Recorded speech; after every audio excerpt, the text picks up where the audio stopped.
Hello guys, ഞാൻ Mercy Mathew. എല്ലാവർക്കും എൻ്റെ വീഡിയോയിലേക്ക് ഒരിക്കൽ കൂടി സ്വാഗതം. അപ്പോൾ എൻ്റെ ഫ്രണ്ട്സൊക്കെ എന്നോട് റിക്വസ്റ്റ് ചെയ്തു, മേഴ്സി നിൻ്റെ പിന്നെ പച്ചക്കറിയൊക്കെ പണ്ട് കാണിച്ചായിരുന്നു, അത് കായ്ച്ചോ, എത്രത്തോളം അതിൽ കായുണ്ടായി, നിനക്ക് പറിക്കാനൊക്കെ ആയോ എന്നൊക്കെ എൻ്റെ അടുത്ത് അന്വേഷിച്ചു. അപ്പോൾ ഞാൻ പറഞ്ഞു എൻ്റെ പച്ചക്കറികളൊക്കെ കായ്ക്കാൻ തുടങ്ങി, ഞാൻ അതിൻ്റെ വിളവെടുപ്പൊക്കെ തുടങ്ങിയെന്ന് പറഞ്ഞപ്പം അവർ പറഞ്ഞെങ്കിൽ അതിൻ്റെയൊക്കെ ഒരു വീഡിയോ ഇടണം, ഞങ്ങൾക്ക് കൂടി ഒന്ന് കാണാമല്ലോ എന്ന് പറഞ്ഞത് കൊണ്ടാണ് ഞാൻ ഇന്നിപ്പോൾ ഈ വീഡിയോ പിടിക്കുന്നത്. അപ്പോൾ നിങ്ങൾക്ക് എല്ലാവർക്കും എൻ്റെ പച്ചക്കറികളൊക്കെ കാണാൻ പറ്റും. അപ്പോൾ എനിക്കും ഒരു സന്തോഷം, ആ സന്തോഷം ഞാൻ നിങ്ങളുമായിട്ട് പങ്കുവെക്കുകയാണ് ഗൈസ്. ഇതാണ് എനിക്കിന്ന് പറിച്ചു കിട്ടിയ എൻ്റെ പച്ചക്കറിയാണിന്ന്.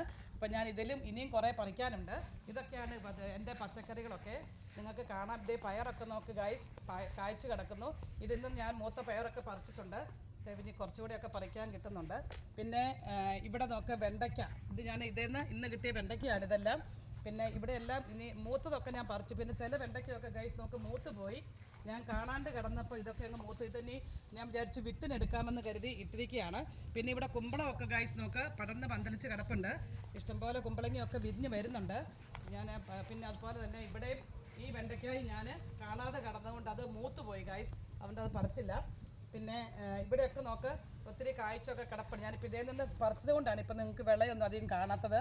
പിന്നെ ഇതാണ്ട് എൻ്റെ മരത്തിലോട്ട് നോക്ക്, എൻ്റെ പയർ കയറി കിടക്കുന്നു, അങ്ങ് അറ്റം വരെ എത്തിയിട്ടുണ്ട്. ഇനിയിപ്പോൾ ആ പയറൊക്കെ എനിക്ക് പറിക്കാൻ പറ്റാത്തതുകൊണ്ട് നോക്ക് അതൊക്കെ ഉണങ്ങി കിടക്കുവാണ്. ഇനി അതിൻ്റെ ആ ലാഡർ വെച്ചിട്ട് വേണേൽ കയറിയിട്ടെങ്ങാനും പറിക്കണം. പക്ഷേ ഞാൻ അത്രയും റിസ്ക് എടുക്കുന്നില്ല ഗായ്സ്, ഉരുണ്ട് വീണിട്ടുണ്ടെങ്കിൽ പിന്നെ പണി കിട്ടും. അപ്പം ഞാൻ വിചാരിച്ചു ആ പയർ അവിടെ കിടന്ന് ഉണങ്ങട്ടെ എന്ന് വിചാരിച്ചിരിക്കുകയാണ്.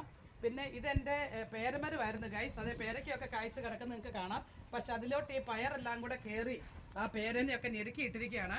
ഇനിയിപ്പോൾ പയർ കായ്ച്ച് കിടക്കുന്നതുകൊണ്ട് പിന്നെ ഞാൻ വിചാരിച്ചു അവിടെ അങ്ങനെ ഇരിക്കട്ടെ എന്ന് വിചാരിച്ചു. ഇവിടെയൊക്കെ നോക്കി ഇടയ്ക്കൂടെയൊക്കെ മൂത്ത പയർ കിടപ്പുണ്ട് പറിക്കാനായിട്ട്. പിന്നെ ഇവിടെ നിങ്ങൾക്ക് കാണാം അമരപ്പയർ. എനിക്കിന്ന് അമരപ്പയർ ഞാനിന്ന് കുറേ പറിച്ചായിരുന്നു. അപ്പം ഇനി കിടക്കുന്നതൊക്കെ ഉണ്ടായി വരുന്നതേ ഉള്ളൂ.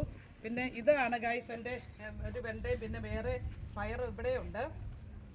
പിന്നെ ഇവിടെയൊക്കെ കാണാം അമരപ്പയറൊക്കെ നിങ്ങൾക്ക് കാണാതെ കിടക്കുന്നത്. അപ്പോൾ ഇതൊക്കെയാണ് എൻ്റെ ഈ പ്രാവശ്യത്തെ കൃഷി. എല്ലാം നല്ലപോലെ കായ്ക്കാനൊക്കെ തുടങ്ങിയിട്ടുണ്ട്. പിന്നെ ഇവിടെ കിടക്കുന്ന കാണാം നിങ്ങൾക്ക് കുമ്പളങ്ങ.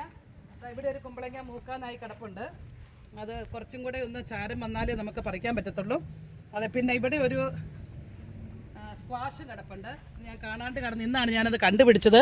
എൻ്റെ സ്ക്വാഷിൻ്റെ ഒക്കെ വിള തീർന്നെന്ന് ഓർത്ത് കരുതിയിരുന്നതാണ്. പക്ഷെ ഇന്നാണ് ഒരു സ്ക്വാഷും കൂടി അതിലുണ്ടെന്ന് മനസ്സിലായത്. അപ്പോൾ അത് കുറച്ചും കൂടെ മൂത്ത് കഴിയുമ്പോൾ ഞാൻ പറിക്കുന്നതായിരിക്കും. അപ്പം ഇത്രയും വിളകൾ എൻ്റെ ഗൈസ് എനിക്കിന്ന് കിട്ടി. നോക്ക്, ഇത് നല്ല ഡിസൈനുള്ള പയറാണ്. എല്ലാം പൊളിച്ചിട്ട് നമുക്ക് കറി വെക്കാം. നിങ്ങൾക്കറിയാമല്ലോ പയറിനകത്ത് നല്ല ഫൈബറും അതുപോലെ തന്നെ വൈറ്റമിൻസ് എല്ലാം ഉള്ള ഒരു സാധനമാണ്. നമുക്ക് ശരീരത്തിന് ഒത്തിരി നല്ലതാക്കണം. നല്ലപോലെ പ്രോട്ടീനും ഉണ്ട് ഇതിനകത്ത്. പിന്നെ ഇതാണ് ഗൈസ് എനിക്ക് കിട്ടിയ ഇന്നത്തെ വെണ്ടയ്ക്ക. കുറേ വെണ്ടയ്ക്കൊക്കെ മൂത്ത് പോയി പറിക്കാൻ പറ്റാത്തതുകൊണ്ട്. ഇത് ഒരു ദിവസം പറിക്കാൻ താമസിച്ച് കഴിഞ്ഞാൽ വെണ്ടയ്ക്കയെല്ലാം മൂത്ത് പോകും ഗൈസ്. അതിനൊരു ടിപ്സ് ഉണ്ട്. പറിച്ച് കഴിഞ്ഞാലും ഇത് ഫ്രിഡ്ജിലിരുന്ന് മൂക്കുമെന്നാണ് പറയുന്നത്. അതിന് വേണ്ടിയിട്ട് ഈ അറ്റവും ഇതിൻ്റെ ഈ അറ്റവും നമ്മൾ കട്ട് ചെയ്യുക. അതിനുശേഷം നമ്മൾ ഫ്രിഡ്ജിൽ വെച്ചാൽ പിന്നെ അത് മൂത്ത് പോകത്തില്ല. കുറച്ച് ദിവസമൊക്കെ ഫ്രിഡ്ജിൽ അത് ആ രീതിയിൽ തന്നെ ഇരുന്നോളും. അതൊരു ടിപ്സാണ്. അപ്പം ഇതാണ് ഇന്നത്തെ എൻ്റെ വീഡിയോ. വേറൊരു വീഡിയോ ആയിട്ട് വരുന്നത് വരെ ബൈ ബൈ, ടേക്ക് കെയർ.